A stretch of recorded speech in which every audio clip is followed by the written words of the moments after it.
L'échéance du concours médecine dentisterie approche. Rien n'est perdu.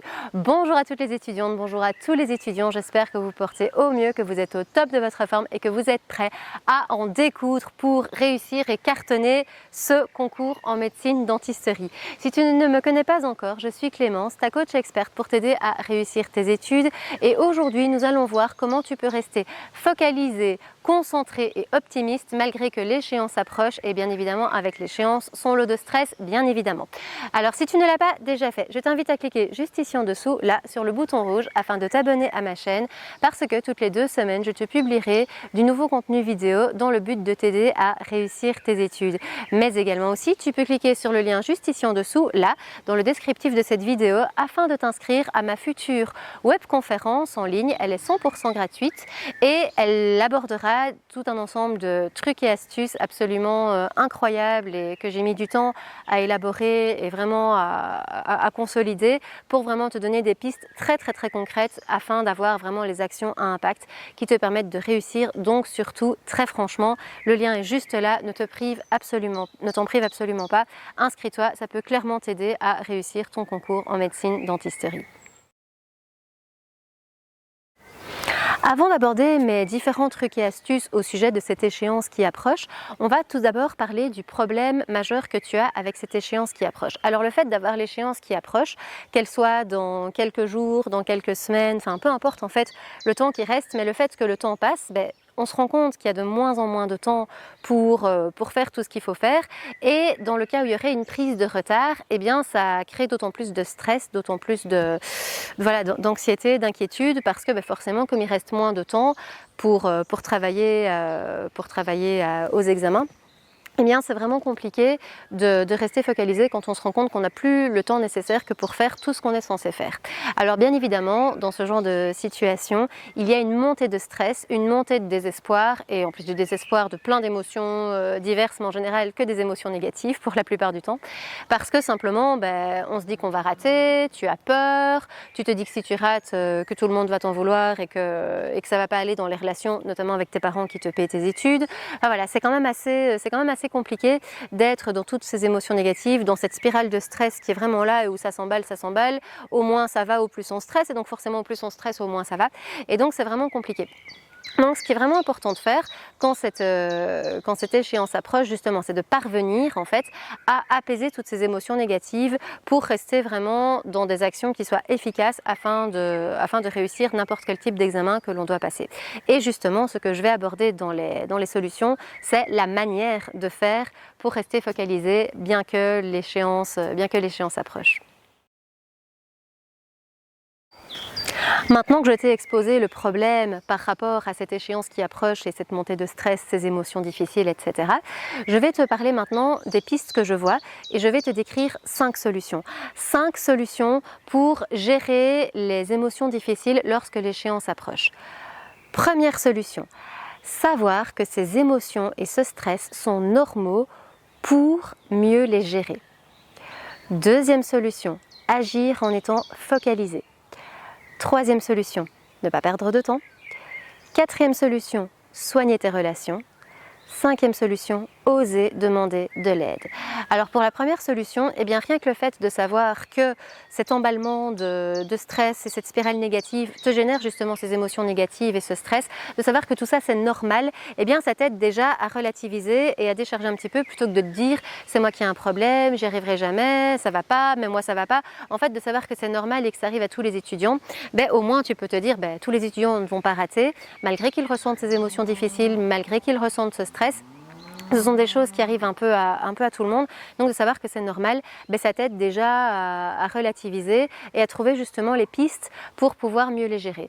Alors si tu sais que c'est normal et que le stress et le désespoir fait partie du truc, eh bien ça t'aide déjà à prendre conscience que même si tu ressens ce stress et ce désespoir et ce découragement, c'est pas ça qui va être significatif et qui va dire que forcément tu vas rater. Tu peux être stressé, découragé, ne plus en pouvoir, avoir des émotions compliquées, mais réussir quand même même tes examens et n'importe quoi, que tu dois réussir à l'université malgré tout. Donc ça, c'est important de l'avoir bien en tête. Alors pour le deuxième point qui est d'agir en étant focalisé. Alors il y a deux parties que j'aborde par rapport à ce agir en étant focalisé. Déjà, c'est le fait d'agir. Parce qu'il faut savoir qu'il y a plein de gens qui, lorsqu'ils sont face au stress, face à la peur, en fait, ils font plus rien. Ils se découragent et donc ils ne font plus aucune action. Alors, agir, déjà c'est une première chose, je veux dire si tu n'agis pas, si tu n'étudies pas, si tu ne te calmes pas, enfin bref, si tu ne mets pas en place des actions pour que ça aille, forcément ça n'ira pas. Donc agir c'est important, mais pas agir n'importe comment, en courant dans tous les sens, en s'agitant et en agissant de manière un peu déstructurée, de manière complètement décousue, d'une manière qui n'est pas bénéfique et profitable. L'important c'est de ne pas s'éparpiller et d'agir en ayant des actions à impact. Alors les actions à impact, c'est forcément les actions sur les tâches d'études les plus importantes, les choses qui te posent le plus de problèmes, les concepts plus difficiles, les choses qui vont tomber à l'examen. C'est vraiment agir sur ces points-là, parce que d'agir sur ces points-là, ce sont des actions à impact. Agir, par exemple, en allant recopier tous tes cours, ça ne sert à rien, d'accord? À part perdre du temps. Donc voilà, c'est agir sur des actions à impact en étant focalisé, en étant déterminé, en étant concentré, vraiment pour ne pas s'éparpiller et vraiment sur les choses les plus dures et les plus significatives. Pour le troisième point, le fait de ne pas perdre de temps, justement, si l'échéance approche, au plus elle approche, au plus ton temps est important. Donc au plus c'est important justement d'économiser ton temps et de le rentabiliser. Donc ça se fait comment? En établissant des priorités. Donc tu vas faire des actions prioritaires par rapport à tes tâches d'études. Surtout si tu n'as plus assez de temps pour faire tout ce que tu dois faire, tu vas faire les actions à impact. Par exemple, connaître les formules des exercices qui vont tomber à l'examen. Ça va être connaître les choses pour lesquelles tu es sûr que ça va tomber et pas les mini petits détails du petit truc dont tu auras entendu parler et où il y a peu de chances que ça sorte à l'examen au final. Donc c'est vraiment de focaliser sur, agir vraiment sur les actions les plus importantes en mettant tes priorités par rapport à ton temps.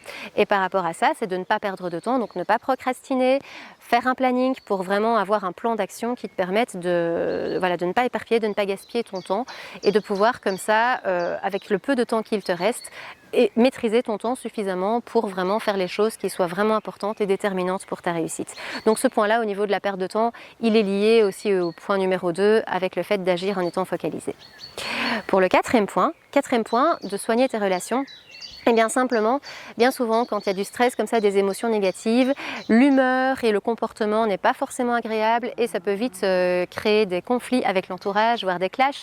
Si quelqu'un te dit quelque chose, tu vas mal le prendre et ça va directement s'emballer. Donc la personne ne va pas bien réagir, surtout si c'est tes parents qui essaient de t'aider, peut-être maladroitement, mais généralement pas en pensant mal faire.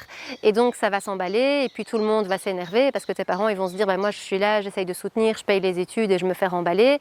Et puis toi, le fait qu'il y ait eu un clash avec tes parents, une prise de tête, tu vas te dire que, tu vas te sentir incompris, donc ça va en rajouter une couche. Donc au lieu d'être focalisé dans ton étude, tu vas plutôt pester, punaise il m'énerve, j'en ai marre, et tu vas être plutôt focalisé sur tes rancœurs et ta rage et ta colère que d'être focalisé sur ton étude. Alors que si tes relations sont soignées, que ce soit avec ta famille, tes parents, tes frères et sœurs et tes amis, si les relations sont soignées, justement, ça va te faire du bien. Et en cas de moment de pause ou de doute ou de problème, tu vas simplement pouvoir parler avec ces personnes et le fait de leur parler, d'avoir une discussion tranquille, correcte, de passer un moment convivial à table ou que sais-je, justement, ça va apaiser par rapport à ce stress et ça va te faire du bien. Donc autant avoir des relations apaisées. Pour le cinquième point, oser demander de l'aide. Justement, quand l'échéance approche et qu'on se sent perdu, que ça ne va pas, qu'on a l'impression qu'on ne comprend pas, qu'on ne maîtrise pas, que ça ne va pas aller, simplement c'est de ne pas oublier qu'il y a plein de possibilités d'aide. Il y a la bibliothèque avec des livres de référence, il y a des cours particuliers que des professeurs peuvent te donner, il y a des amis qui peuvent te réexpliquer des choses, il y a des professeurs qui peuvent te réexpliquer des choses, il y a des séances de remédiation, il y a tout un ensemble de trucs absolument inimaginables au niveau de l'aide que des gens peuvent t'apporter.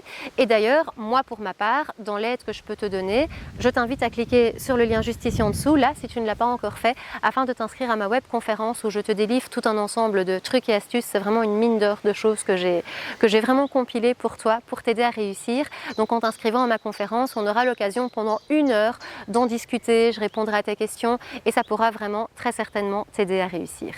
Nous en sommes déjà à la fin de cette vidéo. Je te remercie de l'avoir regardée et je t'invite, si tu ne l'as pas encore fait, là, juste ici en dessous, n'oublie pas de cliquer sur le bouton rouge juste ici afin de t'abonner à ma chaîne, puisque comme je te l'ai déjà dit, toutes les 2 semaines, je te publierai du nouveau contenu de manière à t'aider à réussir tes études.